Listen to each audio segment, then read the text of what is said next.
देखिए मित्रों, budget session को प्रारंभ करने की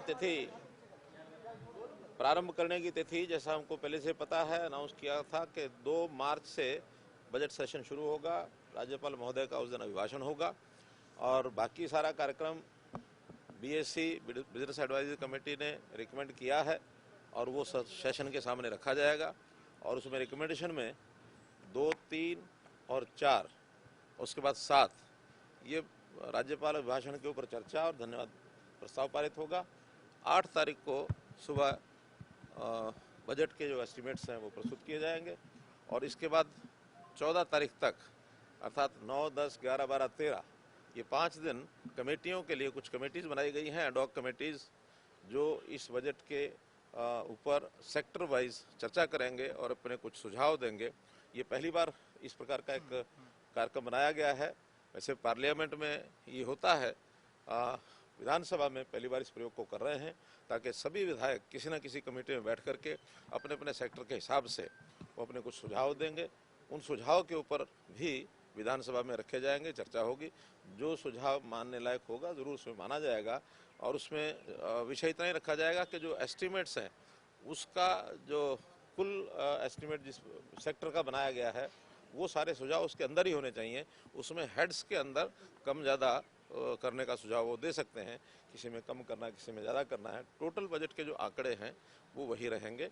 और इसके बाद 17, 15, 16, 17 3 दिन नहीं, 14, 15, 16 3 दिन चर्चा होगी बजट के ऊपर। और इसके बाद 18, 19 ये छुट्टी रहेगी, 20 भी छुट्टी रहेगी। 21 और 21 तारीख को चर्चा का एक प्रकार से समापन होगा। 22 तारीख को जो विधायी कार्य होते हैं, अप्रोप्रिएशन बिल होता है, वो पास होगा। तो 22 तारीख तक ये बजट सत्र समाप्त होगा। बढ़ाई जा सकती है अगर जरूरत पड़ती है तो। देखिए, क्योंकि बीएससी की रिकमेंडेशंस सत्र में रखी जाती हैं विधानसभा में, और विधानसभा में कोई सुझाव इस प्रकार का आए, कहीं लगता है कहीं सदस्यों को कि कोई समय कम है, तो उसके हिसाब से स्पीकर साहब प्रपोजल रखते हैं और विधानसभा में उसका प्रदान किया जा सकता है। लेकिन हमने सारी चर्चा करने के बाद ये इस बार बजट का सत्र है, इसमें समय पर्याप्त दिया है। मुझे लगता नहीं कि कोई बहुत बड़ा इसमें कोई अब शेष बचेगा समय, यानी कोई गुंजाइश, क्योंकि बजट सत्र और बजट पर ही चर्चा होती है। जो सामयिक विषय होते हैं उसमें विपक्ष के लोग अपने अपने तरीके से प्रस्ताव रखते हैं, उसमें अगर कहीं आवश्यकता होगी तो स्पीकर साहब इसका निर्णय रख सकते हैं। एक आज बेस्ट लेजिस्लेचर के लिए थी आपकी मीटिंग, कौन कौन चुने गए हैं? सभी के सुझाव लिए थे और जो एक कमेटी अपना सुझाव एक रखेगी या उसमें सदस्य अपना सुझाव रखेंगे? कमेटी होंगी वो 8, 9 जो अभी तक हमें जानकारी मिल रही है। स्पीकर साहब ने कुछ कमेटियां बनाने का विचार किया है, वो भी सदन में रखा जाएगा और सदन उन कमेटियों को एक प्रकार से अपना मत देगा सदन। तो जो भी 8, 9 कमेटियां बनेंगी, क्योंकि मंत्रियों को छोड़कर और स्पीकर, डिप्टी स्पीकर, नेता प्रतिपक्ष, इनको अगर निकाल दिया जाए तो 73 MLAs और बचते हैं। तो कोशिश यही रहेगी कि 73 MLAs को सबको किसी न किसी कमेटी में रखा जाए और वो 3 दिन या 4 दिन जो भी उनको समय जितना आवश्यक होगा उसके ऊपर वो चर्चा करेंगे। नहीं, ये एडॉक कमेटी होंगी। सर, ये सेक्टर बांटे जाएंगे अलग अलग, तो इस सेक्टर के हिसाब से उनको विषय दिया जाएगा। बेस्ट लेजिस्लेचर के लिए आपने एक वाई शुरू की है, वो कौन चुने गए हैं जो आज चुने गए? देखिए, सर्वश्रेष्ठ विधायक हमारी तो केवल सुझाव होते हैं, निर्णय तो स्पीकर साहब को ही करना होता है, क्योंकि वही इस सारे सिस्टम के प्रमुख हैं और स्पीकर साहब इसकी जो भी घोषणा करेंगे जो उनको अच्छा लगेगा। कमेटी ने फैसला किया सर? फैसला नहीं होता है, रिकमेंडेशन होती है और वो रिकमेंडेशन फैसले से पहले बताना संभव नहीं है, उचित भी नहीं है।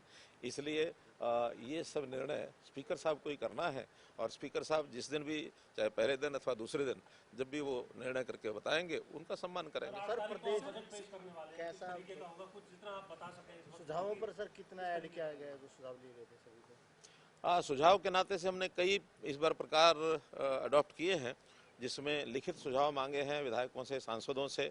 जो अलग अलग सेक्टर्स हैं, जो जिसको कहना चाहिए स्टेक होल्डर्स हैं, उनमें कुछ की बैठकें प्रत्यक्ष हुई हैं और कुछ हमने ऑनलाइन भी सिटिंग्स की हैं। कुल मिलाकर के 8 सिटिंग्स में और लगभग 450 लोगों से मेरी प्रत्यक्ष बातचीत हुई है और सब ने अपने सुझाव दिए हैं। उस सुझाव को हमारे फाइनेंस डिपार्टमेंट ने भी नोट किया है और विभागों ने भी नोट किया है। वो विभाग भी अपने अपने रिकमेंडेशन के साथ उन सुझाव को आगे बढ़ाएंगे। अब ये जो समय बचा है 7 तारीख तक का, इस 7 तारीख तक उस बजट में अधिकतम सुझाव उनको कोशिश करेंगे कि उसमें समाहित किए जाए, ताकि अच्छे सुझाव कहीं से भी आए उनको स्वीकार करना मुझे लगता है कि वो प्रदेश के हित में होगा। बीबीएमबी को लेकर एक मसला छिड़ा हुआ है, विपक्ष में चाहे नेता विपक्ष भूपेंद्र सिंह हुड्डा है, रणदीप किस चीज में? बीबीएमबी में हरियाणा की सदस्यता समाप्त करने पर। देखिए, ये विषय जब चला था तभी हमने अपना प्रोटेस्ट जो है वो केंद्र सरकार को लिखित में भेजा था कि ये विषय ठीक नहीं है। उनके पास किसी प्रकार की कोई फीडबैक ऐसी रही होगी। कुछ कोर्ट के भी एक निर्णय में टिप्पणी आई हुई है कि डेमोक्रेटिक तरीके से सबको प्रदेशों को एक अधिकार होना चाहिए, सब लोगों को जो इस लेवल के हैं उनको अप्लाई करने का अधिकार होना चाहिए। फिर उसका चयन करने के लिए कमेटी बनाई जाएगी और एक चयन करने के बाद जो अच्छे बेस्ट सूटेबल मेंबर होंगे वो होंगे। लेकिन हमने ये कहा कि चूंकि इसके ऊपर भाखड़ा डैम के ऊपर जो एक प्रकार से जो अधिकार है जो इसका उपयोग करते हैं, चाहे पानी का चाहे बिजली का, उसमें पंजाब, हिमाचल, जम्मू, हरियाणा, राजस्थान, यही सब प्रदेश हैं जिनका एक पानी और बिजली का उपयोग जो हम करते हैं। पहले जो परंपरा थी उसी परंपरा से चलना चाहिए। अब उसके बाद भी अभी तो उन्होंने कुछ निर्णय लिया है, फिर भी हम केंद्र सरकार को ये अपना प्रोटेस्ट दर्ज कराएंगे कि जो पहले व्यवस्था है वही बनी रहनी चाहिए। सर, यूक्रेन को लेकर, यूक्रेन में छात्र जो हैं हरियाणा के भी काफी फंसे हैं और अब ये भी बात आई कि यूक्रेन का प्रशासन मारपीट भी कर रहा है, भोजन की कमी है उन लोगों को। कोई ताजा तरीन, कोई लेटेस्ट आपकी बात हुई है, कोई संपर्क बना है? देखिए, चूंकि हमारा जो सीधा वहाँ के लोगों से जो सीधा कुछ लिस्ट है या कोई जानकारी ऐसी नहीं कि कितने लोग हैं, कौन कौन वहाँ गए हैं। हमने अपनी ओर से एक ईमेल एड्रेस और एक व्हाट्सएप नंबर जारी किया, उसमें लगभग 700 के आसपास जो संदेश हमको मिले हैं, उन 700 लोगों से हमारा संपर्क बना हुआ है। 91 लोग अभी तक वापस आ चुके हैं। अभी दोपहर के फ्लाइट आज और आनी थी, उसमें भी कुछ लोग आए होंगे। हम जो हमारे संपर्क में उनसे हम सीधा संपर्क रखे हुए हैं। MEA के द्वारा, मिनिस्ट्री ऑफ एक्सटर्नल अफेयर्स के द्वारा सबकी एक प्रकार से चिंता की जा रही है कि कहाँ फ्लाइट्स को भेज करके उन लोगों को निकाला जा सकता है, क्योंकि यूक्रेन में तो फ्लाइट्स ले जाना अब संभव नहीं है।